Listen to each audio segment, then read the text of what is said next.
As your governor, I'm going to protect and invest in our children in a fundamentally different and more aggressive way. There's two or three things that are part of that. First of all, your heroin gangs and your sex trafficking gangs heavily overlap. I can use my skills and background as a Navy SEAL to absolutely crush those. Number two, in our education system, amongst all the priorities, we've got to invest very, very heavily and differently in third grade reading. If children can't read by the time they're 8 or 9 years old, the chances of ever addressing those challenges and giving them a chance down the road go down tremendously. And finally, we've got to do those things by reforming government and shrinking it so that we can make those investments with lower taxes and not saddle our children with increasingly ever more debt and taxes going forward in the future.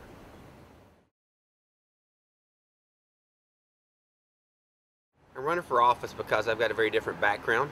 I was a businessman, a Navy SEAL.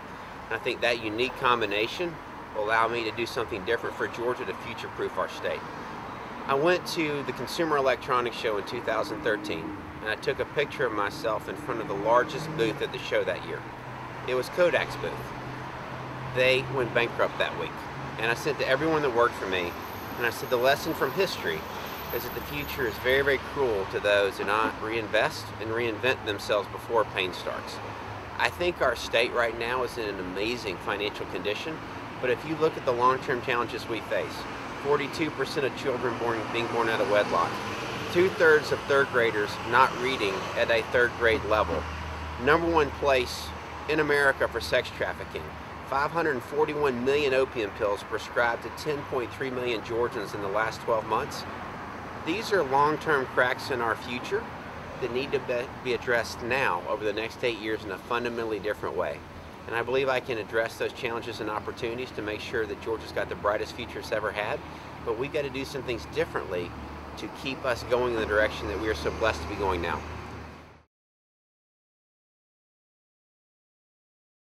I'm very, very different in three fundamental ways. First of all, I've never run for office.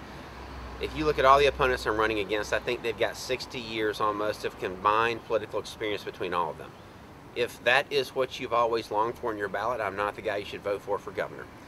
I will walk in with a different level of urgency, unconventional thinking, of whatever it takes attitude, and zero ties and beholdenness to special interest. That's very, very different than all the people I'm running against. Number two, I was a decorated Navy SEAL. I will bring a skill set and a thoughtfulness and a ruthlessness to addressing problems like heroin and sex trafficking that my opponents do not. The very same things that we did overseas to take down terrorist networks 100% apply to things like human trafficking networks and heroin networks. And finally, I was a successful business person. I ran a $500 million a year business. There's a lot of challenges and opportunities that sit in the next 8 years as far as how we run government, and I'm uniquely well suited for them. My opponents are not. 1 out of 5 of all of our state employees become voluntarily retirement eligible in the next 4 or 5 years. In the history of our government, that's never happened. And I've got a business background that allowed me to seize that as a once-in-a-generation opportunity to completely transform our government, shrink it, reprioritize it. That's how we can get to have more investments for roads to solve traffic and for schools and things like early reading. 20 of our counties have got 3 times the state average of their able-bodied working-age adults on disability. 17 of those counties are contiguous. There's 4 clusters around the state.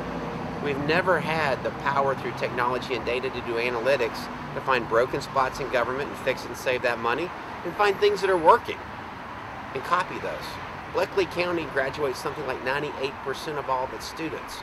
That's a wild, outrageous, positive outcome relative to the economics of that county. We've got to find positive experiments like that and copy that.